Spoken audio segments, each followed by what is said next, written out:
a todos en casa, sean bienvenidos a este resumen informativo a través de Televisora del Táchira. Soy Gabriela Magilbray, @GabyMagilbray en Twitter, también en Instagram, y les estaré acompañando durante los próximos minutos para hacer un repaso por noticias importantes a nivel regional, nacional, internacional, la lectura de titulares por la web y también para que observemos las cifras del COVID-19 en todo el mundo gracias al monitoreo que mantiene constantemente la Universidad Johns Hopkins en los Estados Unidos. Antes de iniciar, les recuerdo las redes sociales de la televisora que, repito, están disponibles siempre para ustedes.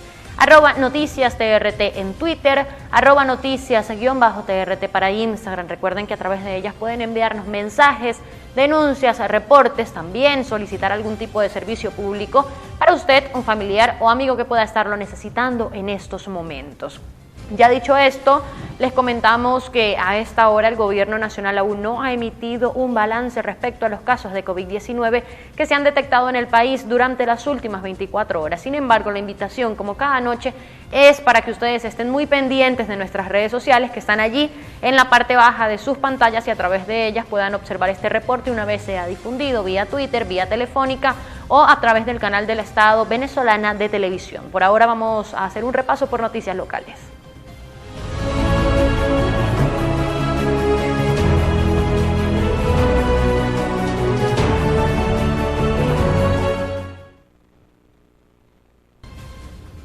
A nivel regional, este martes 20 de octubre, la gobernadora del estado Táchira, Lady Gómez, y su hija, según el anuncio que la primera mandataria hiciera a través de su cuenta en Instagram, salieron negativas a COVID-19, es decir, superaron la enfermedad luego de haberla contraído hace varias semanas, permanecieron en aislamiento preventivo, en cuarentena, siguiendo sus tratamientos respectivos y necesarios, y ahora ella y su pequeña hija han salido negativos a esta enfermedad, lograron superarla afortunadamente, y ella misma difundía esta información a través de sus redes sociales, a través de su cuenta en Instagram, @LadyGómezPiso1.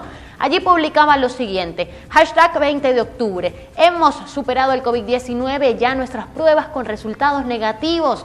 En pocos días, nuevamente incorporada en mis actividades de gobierno. Táchira, infinitamente agradecida con sus bendiciones. Cuidemos a nuestra familia. Este mensaje, esta descripción va acompañada de la fotografía de Lady Gómez junto a su pequeña hija luego de haber superado esta enfermedad.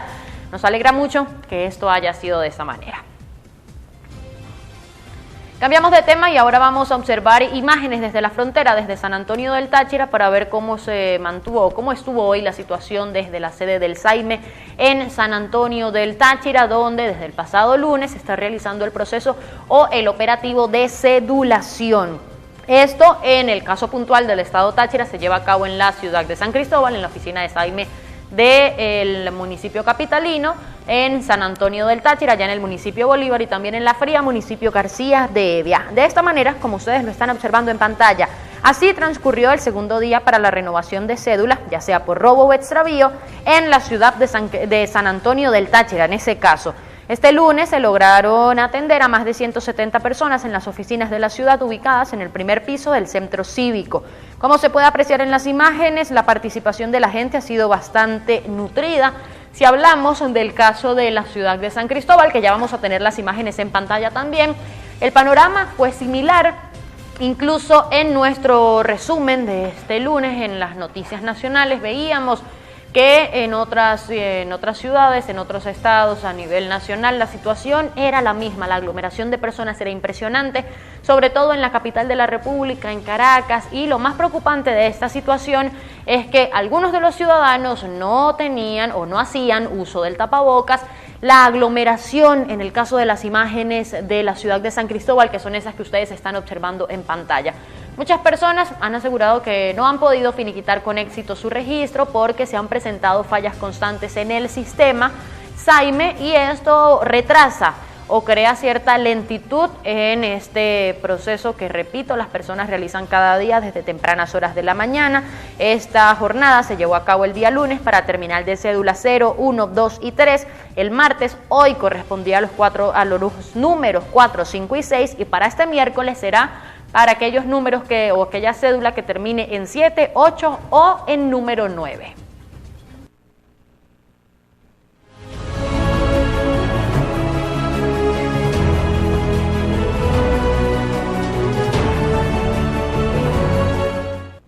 Tener un plan de previsión de la Celestial es pensar en la tranquilidad de su familia. Sin Inicial, cobertura en Venezuela y Colombia. Contáctenos. A nivel nacional, el gremio de enfermería protestó el de Distrito Capital, claro está, protestó este martes 20 de octubre a las afueras de las instalaciones del Programa de las Naciones Unidas para el Desarrollo, que se encuentra ubicado en la zona de Los Palos Grandes, en la avenida Francisco de Miranda, allá en el municipio de Chacao. Esto con la finalidad de denunciar las precarias condiciones que padecen los centros hospitalarios y para exigir mejoras salariales. No es el primer día, no es la primera vez desde que empezó la cuarentena en que el personal sanitario está denunciando esta situación. En este caso, la presidenta del Colegio de Enfermeras de Caracas, Ana Rosario Contreras, indicó que enviaron un correo electrónico a la alta comisionada para los derechos humanos de las Naciones Unidas, Michelle Bachelet, para hacerle un llamado urgente a lo que el gremio denuncia como la violación de sus derechos laborales. Contreras advirtió que el personal de salud debe trabajar en condiciones de alto riesgo, con un salario de hambre que no satisface las necesidades de sus familiares. Reiteró que los derechos humanos del gremio se encuentran vulnerados y por este motivo piden ayuda nuevamente a la comunidad internacional. En este caso decidieron hacerlo o alzar su voz a las afueras de las instalaciones del Programa de las Naciones Unidas para el Desarrollo. Este martes también ocurrió una situación en el estado Bolívar. Allí uno de los organismos de seguridad, en este caso el SEBIN, allanó las instalaciones o las oficinas del diario Correo del Caroní, que se encuentra ubicado en esta zona. Trabajadores del diario y también vecinos de la zona se acercaron a rechazar la situación.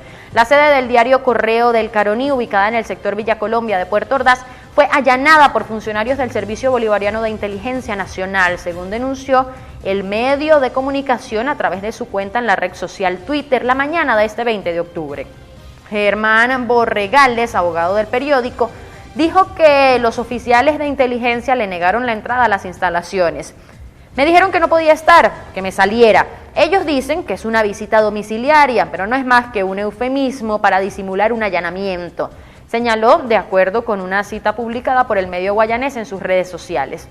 La organización Provea, por ejemplo, calificó el allanamiento como una acción arbitraria, ilegal e injusta y exigió respeto a la libertad de prensa y expresión en Venezuela.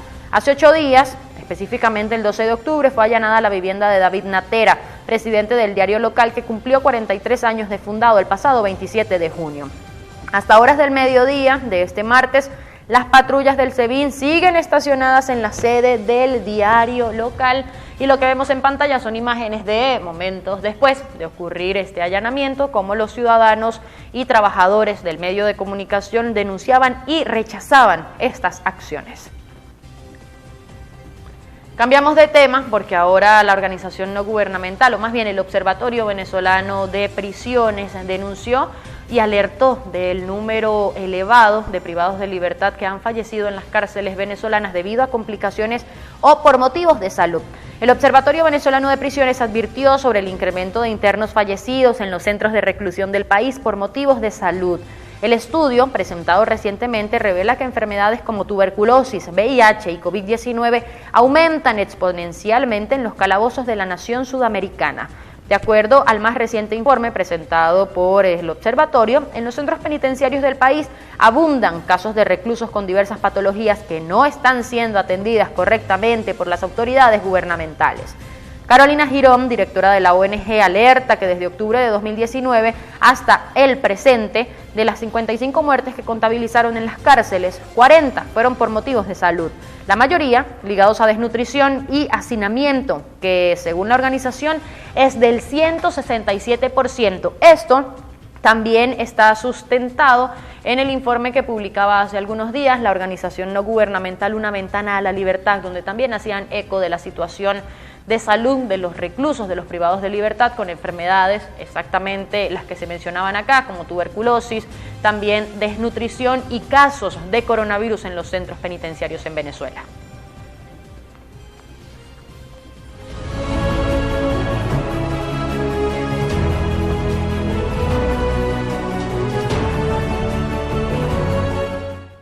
Televisora del Táchira te ofrece planes publicitarios para hacer que tu marca o negocio crezca. Anímate y forma parte de nuestra cartera de clientes. Juntos llegaremos a más personas. Contáctanos a través de nuestras redes sociales.